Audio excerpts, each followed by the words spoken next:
Master minds commerce చదవాలనుకునే 10th inter విద్యార్థుల తొలి ఎంపిక.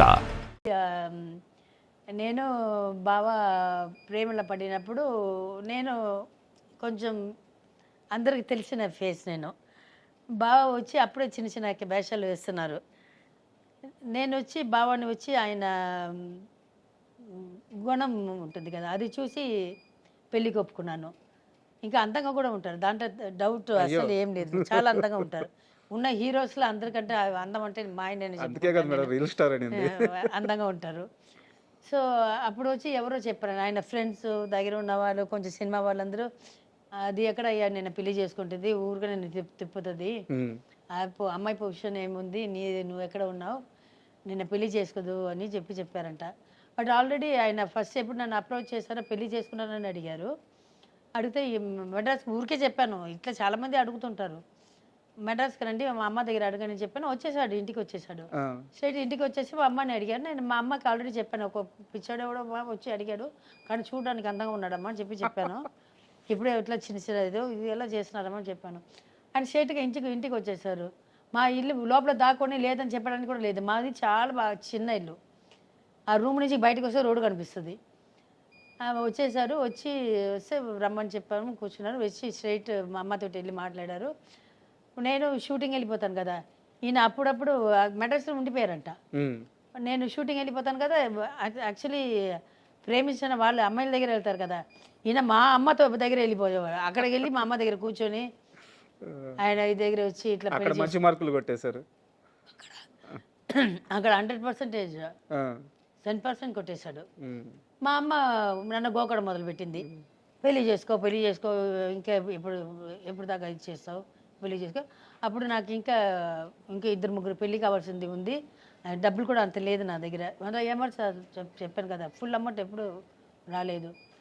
సో నేను చెప్పాను, బావకి చెప్పాను, ఒక చిన్నవాళ్ళు ఇద్దరు అప్పుడు బాగా చిన్నపిల్లలు, మా లాస్ట్ తమ్ముడు చెల్లి, వాళ్ళకి పెళ్ళికి నేను ఏదైనా పెట్టాలి, అమ్మాయికి నగలు పెట్టాలి, అబ్బాయికి కూడా పెళ్ళికి కూడా ఏదైనా ఒకటి, వాడికైనా ఏదైనా ఒకటి చేయాలి, ఫ్యూచర్కి ఏదైనా చేయాలని చెప్తే సరే అని ఒప్పుకున్నారు.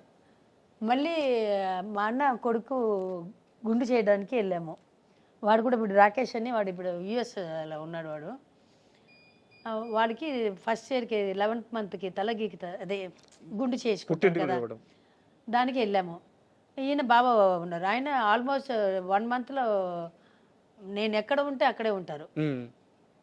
నేను ఎక్కడికి వెళ్తే ఇక్కడ వేరే ఎక్కడ వెళ్ళినా కూడా దూరం నుంచి ఇట్లా చూస్తుంటాడు. ఇదే అయిపోయింది నా కథలు మొత్తము. ఇంకా ఒప్పుకున్న తర్వాత ఇంకా ఏముంది, ఎక్కడ పడితే అక్కడ వచ్చేస్తారు. తర్వాత వచ్చి మా అమ్మకి వచ్చేసారు. వచ్చి ఇట్లా గుడికి వెళ్తున్నామంటే ఆయన కూడా వచ్చేసారు, బావ కూడా ఉన్నారు. అప్పటికి మా అమ్మ, మా అక్క, పౌలిన్ అలెగ్జాండర్, మా అక్క పెద్ద అక్క, వాళ్ళ ఆయన అలెగ్జాండర్ అల్లుప అని పిలుస్తాము. వీళ్ళు ముగ్గురు బాగా క్లోజ్ అయిపోయారు. బాగా అంటే బాగా క్లోజ్. నేను షూటింగ్ 2 గంటకి 3 గంటకి వస్తాను, వీళ్ళు సిట్టింగ్స్ అన్నీ వీళ్ళు నలుగురు. మా అమ్మ పడుకుంటే కూడా నేను వచ్చేదాకా వీళ్ళు ముగ్గురే కూర్చుని ఉంటారు టెర్రస్లో. ఈయన కూడా కరెక్ట్ టైంగా, ఆయన తెలుసుకొని వచ్చారో తెలియక వచ్చారో తెలియదు, కరెక్ట్గా వచ్చారు. గుడికి వెళ్తున్నాము అందరూ, ఒక 4-5 బండిలు వెళ్తున్నాము. ఈయన కూడా వచ్చారు. గర్భగుడి లోపల తీసుకెళ్తారు, పెద్దమ్మ తల్లి పెరిబాళెత్తమ్మ అని చెప్పి ఉంది లోపల. దాని లోపల వెళ్ళి పూజ చేపిస్తాం. అప్పుడు పేరు ఉంది కాబట్టి నాకు లోపల తీసుకెళ్తారు, గర్భస్థలంలో, గర్భస్థలం అంటారు కదా, గర్భగుడి లోపల. అక్కడ వెళ్ళి పూజ చేసిన పూజ అంతా అయింది. ఈయన సడన్గా వచ్చి ఇప్పుడు పెళ్లి చేసుకోవాలని తాళి తీసుకొని చూపిస్తున్నారు. ఇంత పెద్ద తాళి పొట్టు 2 ఉంది. నాకైతే ఆయన ఇట్లా చూస్తున్నాను, నా అమ్మని ఇట్లా చూస్తున్నాను, మా అమ్మ నన్ను ఇట్లా చూస్తుంది, ఏడుపు, మా అమ్మ ఒక సైడ్ ఏడుపు, నాకేమో అర్థం కావట్లేదు. నేను చెప్తున్నాను బాబాకి, నేను అప్పుడు బాబాని పిలిచేదాన్ని, బాబా నేను నిన్నే కదా పెళ్లి చేసుకుంటాను, మా అమ్మకి వచ్చి నన్ను గ్రాండ్గా పెళ్లి చేయాలని ఇది ఉంది, ఒక 5-6 years ఆగుతామని చెప్పాము కదా, ఇప్పుడు ఉంది కదా అంటే, లేదు ఇప్పుడే పెళ్లి చేసుకోవాలి అని ఆయన ఏడవడం మొదలు పెట్టేశారు. బాబా ఏం అర్థం కాలేదు. మా అమ్మ ఏమో కోయంగా ఏడుస్తుంది. శ్రీహరి గారు కూడా ఏడ్చారా? ఏడుస్తున్నారు. నేను చేసుకోలేదు ఇప్పుడు వద్దని చెప్పితే ఆయన ఏడుస్తున్నారు. సరే నాకు ఏం అర్థం కాదు. సరే వెళ్ళి ఒక కరుగమణి ఉంటుంది కదా, బ్లాక్ పూసలు, నల్ల పూస, కొయ్యలు అమ్ముతుంటారు గుడి బయట, అవును అవును. వెళ్ళి తీసుకుని రమ్మని చెప్పాను. ఇక్కడ ట్రెడిషన్ వచ్చి బ్లాక్ పూసలే కదా, ఉమ్. తెలుగు వాళ్ళు అవును. బ్లాక్ ఇదే నల్ల వేస్తారు, పూసలు. నల్ల పూసలు వేస్తారు. అది వెళ్ళి తీసుకుని రమ్మని చెప్పాను. వచ్చి తాళి కట్టమని చెప్పాను. మా అమ్మ ఇంకా ఓకే కూడా చెప్పలేదు. ఉమ్. తాళి కట్టమని చెప్పాను, తాళి కట్టారు. తాళి కట్టిన తర్వాత మళ్ళీ ఆ కరుగమణి అది నల్ల పూసలు కట్టమని చెప్పాను, కట్టారు. ఆ తాళి నేనే ఇప్పేసి తీసి ఉండిలో వేసేసాను. ఉమ్.